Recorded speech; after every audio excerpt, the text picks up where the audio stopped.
Season 8 பொறுத்த வரைக்கும் ஓரளவு ரொம்ப சுவாரஸ்யம் இல்ல அப்படின்னாலும் நல்லா தான் போய்க்கிட்டு இருக்கு. ஸோ இந்த வாரம் பெஸ்ட் பெர்ஃபார்மர் யாரு அப்படின்னு தேர்ந்தெடுக்கையில யாரு கிடைச்சாங்கன்னு பார்த்தீங்கன்னா, பாய்ஸ் டீம்லேருந்து வந்து தீபக்கும், கேர்ள்ஸ் டீம்ல வந்து பவித்ரா அவர்கள் தான். வொர்ஸ்ட் பெர்ஃபார்மர் யாரு அப்படின்னு கேட்டா, பாய்ஸ் டீம்லேருந்து சிவகுமார் அவர்களும், கேர்ள்ஸ் டீம்லேருந்து சௌந்தர்யாவும். ஸோ இதுல வந்து பெஸ்ட் பெர்ஃபார்மர் 2 பேரும் வந்து கேப்டன்ஸ்க்கு போட்டி போடலான்னு சொல்லிட்டாங்க. ஸோ இதுல வந்து அதிகபட்ச மார்க் எடுத்து வின் பண்ணிருக்கிறது யாரு அப்படின்னு கேட்டா, நம்ம பாய்ஸ் டீம் தான்.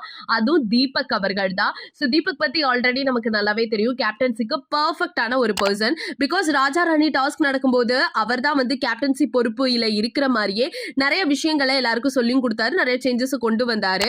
அப்ப கேப்டன்சி கொடுக்காத போதே அவர் அந்த வேலையை எடுத்து பர்ஃபெக்டா பண்ணும் பொழுது இப்ப அந்த வேலையை கொடுத்துட்டாங்க. ஸோ எந்த அளவுக்கு சேஞ்சஸ் கொண்டு வர போறாரு, எந்த அளவுக்கு வந்து கேர்ள்ஸ் டீமை ஓட விட போறாரு அப்படிங்கறத நம்ம பொறுத்து இருந்துதான் பார்க்கணும்.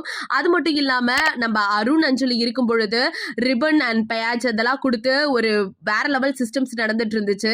ஸோ இப்போ தீபக் அவர்கள் வந்திருக்காரு. ஸோ கேப்டன்சி பொறுப்பை புடுங்குற மாதிரி ஏதாவது ஒரு சிஸ்டத்தை கொண்டு வர போறாரா அப்படிங்கிறத வெயிட் பண்ணி தான் பார்க்கணும். ஸோ எந்த மாதிரி டாஸ்க்லாம் இந்த வீக் இருக்கு அப்படிங்கிறதையும் நம்ம பொறுமையா நம்ம எபிசோட் பார்த்தா தான் தெரியும். ஸோ நீங்க இதை பத்தி என்ன நினைக்கிறீங்க? ஸோ கேப்டன்சி பொறுப்புல நம்ம தீபக் அவர்கள் இருக்காரு. ஸோ எந்த அளவுக்கு அவர் சேஞ்சஸ் கொண்டு வர போறாரு அப்படின்னு நீங்க நம்புறதை மறக்காம நம்ம கமெண்ட் செக்ஷன்ல ஷேர் பண்ணிக்கோங்க. இது போல அப்டேட்டை உடனுக்குடனே தெரிஞ்சுக்கணும்னா நம்ம சேனலை சப்ஸ்கிரைப் பண்ணி வச்சுக்கோங்க.